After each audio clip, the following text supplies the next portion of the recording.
Hello Swamplings, and welcome to a special ranking episode of one of the greatest shared universes of all time.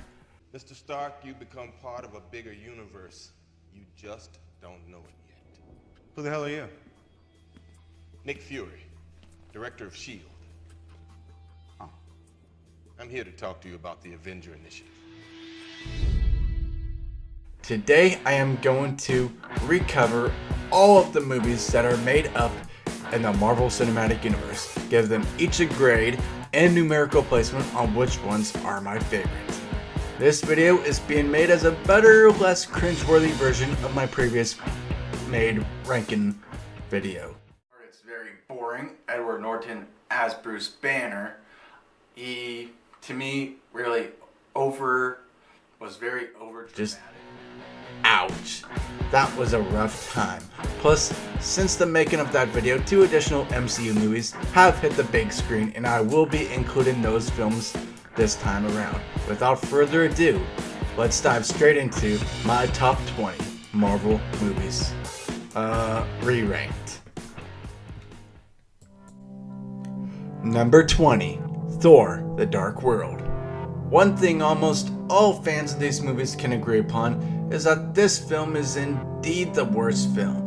Other than the fact that we get to see the mighty Thor back in action, we get a weak plot, horrible inclusion of the Dark Elves, and even more of that super cringy relationship with Natalie Portman's character. Besides the fact of including the Aether, or better known to be the Reality Stone from Infinity War, this video is a terrible excuse of tying into such a grander universe that is the MCU. Number 19, The Incredible Hulk. Apart from Ang Lee's Hulk from 2003, we never had a big screen interpretation of this smashing hero. Although this movie wasn't perfect and the CGI was buggy in spots, it was still quite enjoyable. The film decided to do some unique twists enough to make it a fun Hulk film and not be bored the whole time like its previous interpretation. Not everyone liked this film, but we all should be able to agree that it is by far the best Hulk solo film we will ever get. Number 18, Iron Man 2.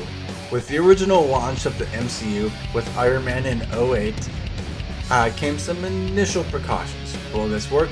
Can they pull this off? Well, the first film did well enough to greenlight a sequel, so we get Iron Man 2. A thoroughly enjoyable film with some lackluster performances and unforgettable villains. There are definitely some good moments here in this film, mainly when Brody takes Tony's old suit and builds up War Machine, but the fights were epic, and this was the first time, other than the end credit scene of Iron Man, we see Samuel L. Jackson take on the role as Nick Fury, and an excellent job he does.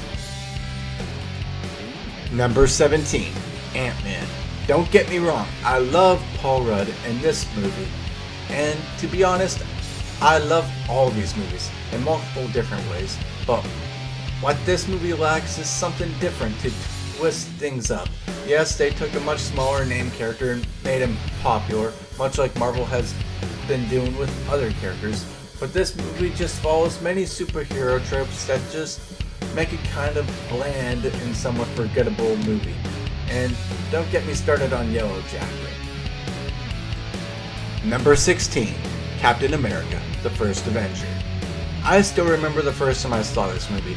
I saw it for free on my college campus during my freshman year, and I couldn't help but love it at the same time. The first introduction of Hydra, inclusion of Red Skull, and of course the Tesseract, aka the Space Stone. Nobody even saw that coming, with the Tesseract being the Space Stone. At first, or even the idea of Infinity Stones didn't even come to anyone's mind back then. But all the great characters like Peggy Carter and Howard Stark were all great performances and made this film a very enjoyable one. Number 15, Iron Man 3.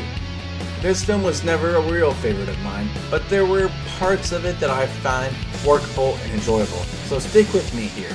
I love the whole PTSD thing that Stark had to take on from the Battle of New York, and working on using that as a solid backbone to this movie was brilliant. and I found the whole War Machine thing becoming Iron Patriot quite humorous as well. But the faults lie within the villain. I was hoping for more Mandarin, but it turned out that was all just fake and a distraction from the real and unsettling crappy villain behind everything.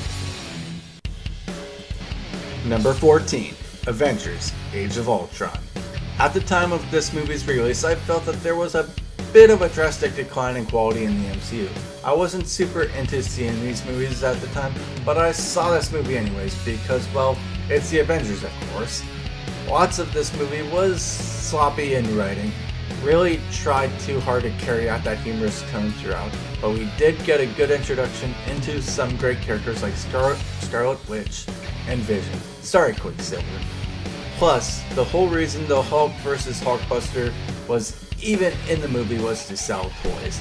Getting lazy a bit, aren't you, Marvel and Disney? Number 13. Doctor Strange. This film was my first introduction into this character to begin with, and Benedict Cumberbatch really carried this role quite well, and I loved every moment with him on screen.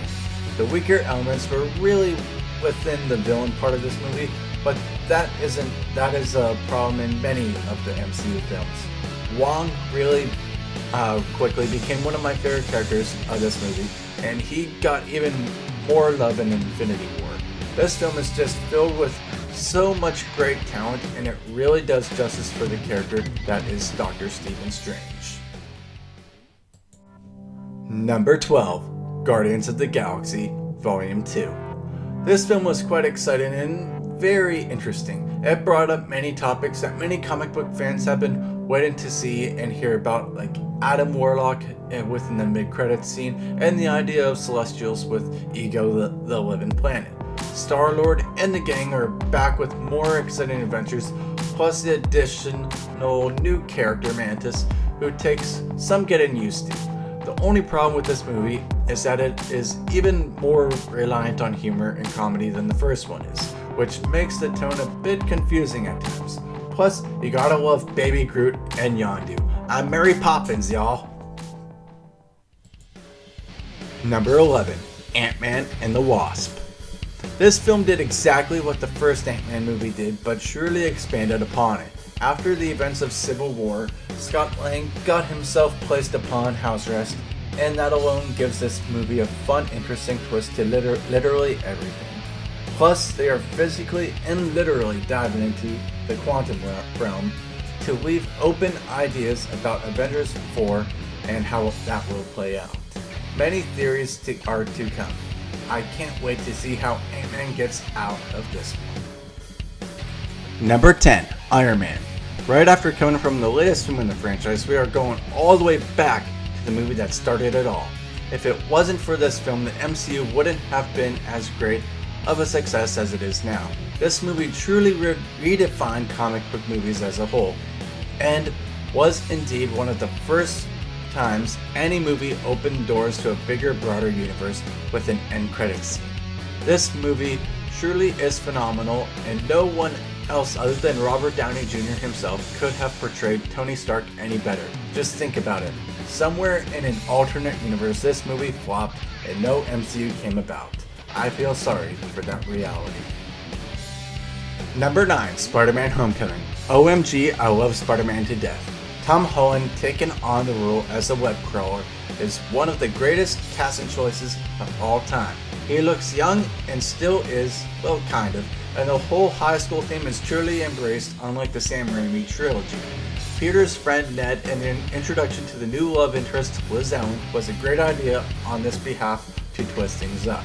This was more of a high school flick than a superhero film, but I'm not complaining. I'm just glad they finally got the right character traits down for a lovable and not cocky Spidey. Number 8. Guardians of the Galaxy. I have no idea how such a movie even got greenlighted to begin with. This group of outcasts who are all galactic criminals and thieves is just kind of odd, especially when you throw a human in with a green-skinned woman, an ex-wrestler, a talking raccoon, and a talking tree who says 3 words. Like, how was this ever a thing in comics to begin with? I guess it is a big tie-in with the larger galactic universe, which makes sense for Marvel and Disney to start bringing in other characters they want. But in a weird way, this movie just plain works. The comedy is great and you gotta love that dance off to save the universe. Number 7. The Avengers. This film was one of many people's dreams to be able to see all these amazing powerful heroes come together to take down by far the best Marvel villain, Loki. Sorry Thanos. And stopping an alien invasion was just phenomenal. It took quite a few movies, patience, and well planning for such a movie to even come about, and man was it paid off. Everything from Sam Jackson's Nick Fury, Kobe Smulders as Maria Hill, and even the inclusion of Black Widow and Hawkeye were all just greatly planned and really a nice payoff to the whole phase 1 of the MCU. By far, the best superhero team-up movie of all time. Number 6. Thor. I wasn't all that fair to this movie in my last ranking, but it is definitely a lot better than I remember it being. I mean, a Norse demigod being banned to Earth to later be proven worthy of actually bear his own hammer was just plain genius. Plus, the first inclusion of Hawkeye was here in this movie. The chemistry between Thor and Natalie Portman's character was a bit forced, but if we removed all of that romance and interest, we have a pretty fantastic movie. Number 5. Captain America: Civil War. When I first heard that Spidey was coming to the MCU in this film, I was thrilled and couldn't have been more excited. Plus, just the idea of this movie was pretty ballsy. I know this is one of the more divisive team-up movies in the MCU, but most people I know loved it. I loved every moment with Steve Rogers and loved the inclusion of Ant-Man and how they really tried so hard to focus in on Captain America and his side characters being Falcon and the Winter Soldier. It was fairly well executed throughout, plus just bringing Wakanda and Black Panther in was a fantastic way to bring him into this beloved group of characters. Number 4. Thor: Ragnarok. This was one movie I was skeptical about. I was worried about it either being too lightheartedly funny and or too dark like the Dark World was.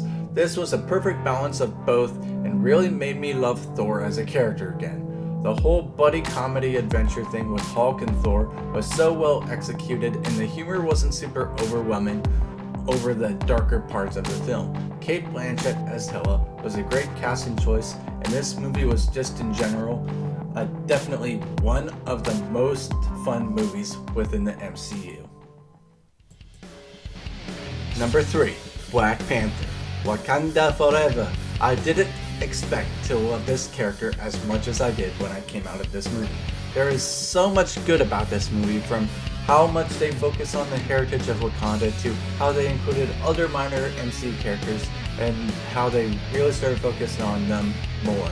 T'Challa having to take on his father's mantle of the Black Panther and as king wasn't an easy task, and you really see that throughout the movie. Plus, you really gotta love Shuri. Number 2. Captain America: The Winter Soldier. I never read the comics, but I was definitely spoiled big time before going into this movie, learning that Steve's friend Bucky is the Winter Soldier. Besides that downfall for me, this movie is just so different than any other superhero flick. The return of Hydra, the re-inclusion of Nick Fury and Black Widow, and literally just everything else was just plain fantastic. I love the feel of just having Steve Rogers feeling like he couldn't trust anyone and trying to figure everything out. This is one of the best twists in superhero movie history. And at number 1, I have Avengers: Infinity War. Of course, this is my number 1 choice. We literally get all of the important heroes, aside from Ant-Man and Hawkeye, on the big screen all together, and boy was this just super amazing. I love this movie to death, and I always will. If you want to know more about how I feel about this movie, I will link you to my cringy review of the movie from months ago in the description below.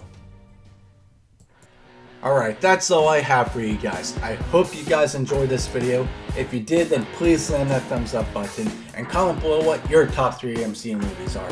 If you like this video and want more like it, then subscribe and click that bell icon to stay up to date with all things roaring in the media. Jay Shrek, now logging off.